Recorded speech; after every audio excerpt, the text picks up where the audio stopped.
नमस्कार. महाराष्ट्र योजना कॉर्नरमध्ये आपल्या सर्वांचे स्वागत आहे.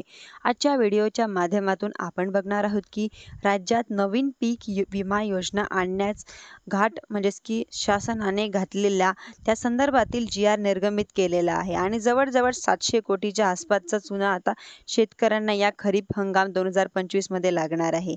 शेतकऱ्यांना 1-1 रुपयाची मदत व्हावी म्हणून शेतकरी या ठिकाणी प्रतीक्षेत आहे. कुठल्या ना कुठल्या तरी माध्यमातून शेतकऱ्यांना मदत मिळावी. नैसर्गिक आपत्तीमुळे बाधित होणाऱ्या या शेतकऱ्यांना कुठेतरी दिलासा मिळावा. शेतकऱ्यांनी प्रयत्न असतानाच आता शेतकऱ्यांना पदरून 700 कोटी या पीक विम्यासाठी घालवणार आहेत. म्हणजेच की एकंदरीत आपण जर पाहिलं की पीक विमा योजना राबवली जात असताना यांच्यामध्ये काही बदल करण्यात आलेले आहे.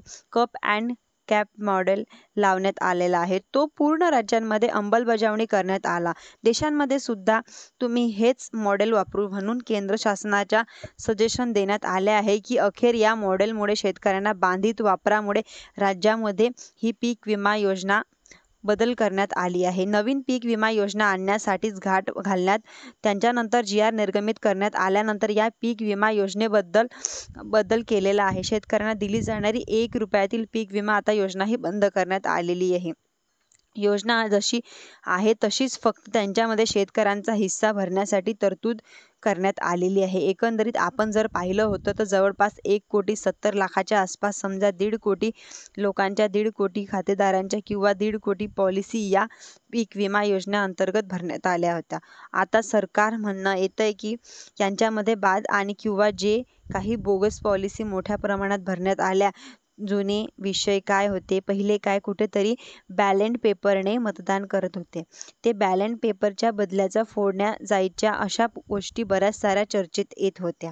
त्यांच्यानंतर आली की वरती पूर्ण विश्वास, EVM वरती पूर्ण विश्वास, च्या माध्यमातून मतदान केले. जर ग्रीक टॅग असलेली सारखाच ग्रीक टॅग आहे, कारण की ग्रीक टॅग वरती आता सगळे तुम्हाला कृषी योजनांचा लाभ हा बंद केले. ग्रीक टॅग नाही तर PM किसानचा लाभ मिळणार नाही, कारण ग्रीक नाही तर तुमचं सगळं जे काही आहे ते ग्रीक करता फार्मर ID वर आणलेलं आहे. त्यांचा फार्मर IDनेच तुम्ही पिकोमा म्हणजेच की पीक विमा राबवली जाणार आहे. त्याच्यामध्ये बोगस पॉलिसी कशा जनरेट होतील हा एक प्रश्नचिन्ह या ठिकाणी निर्माण झालेला आहे. जर ग्रीक टॅग असेल तर बोगस पॉलिसी क्रिएट होण्याची भीती अचानक निर्माण कशी झाली. एकंदरीत आपण जर पाहिलं होतं तर ही योजना करण्यासाठी आपण जर बोगस पॉलिसीमधून च्या माध्यमातून शोधलं जात होतं, त्या बोगस पॉलिसीच्या मीडियाच्या माध्यमातून मोठा ओहोपोहो करण्यात आलेला होता. शेतकऱ्यांना नाईक आता 700 कोटी रुपयाचा फटका या ठिकाणी बसणार आहे. एकंदरीत आपण जर पाहिलं तर नवीन पीक विमा योजना आणल्यानंतर या पीक विम्यांचे हप्ते भरायला लावल्यानंतर या सर्वात मोठं बाधित होणार आहे. म्हणजेच की शेतकरी अल्पभूधारक आहे, गरीब शेतकरी, अर्थात आपण जर पाहिलं तर जे काही गरीब शेतकरी आहे अशा गरीब शेतकऱ्यांना दिलासा देण्यासाठी जर नैसर्गिक आपत्तीमुळे नुकसान झालं तर शेतकऱ्यांना कुठेतरी मदत करण्यासाठी पीक विमा आणण्यासाठी आलेली होती.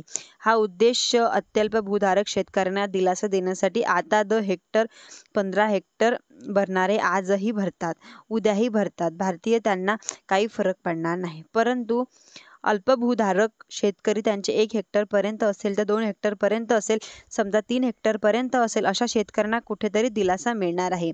या 1 रुपयामध्ये पीक विमा योजनेतील सहभागामुळे शेतकरी क्वचित आपल्या योजनेमध्ये सहभागी झाले होते. धन्यवाद.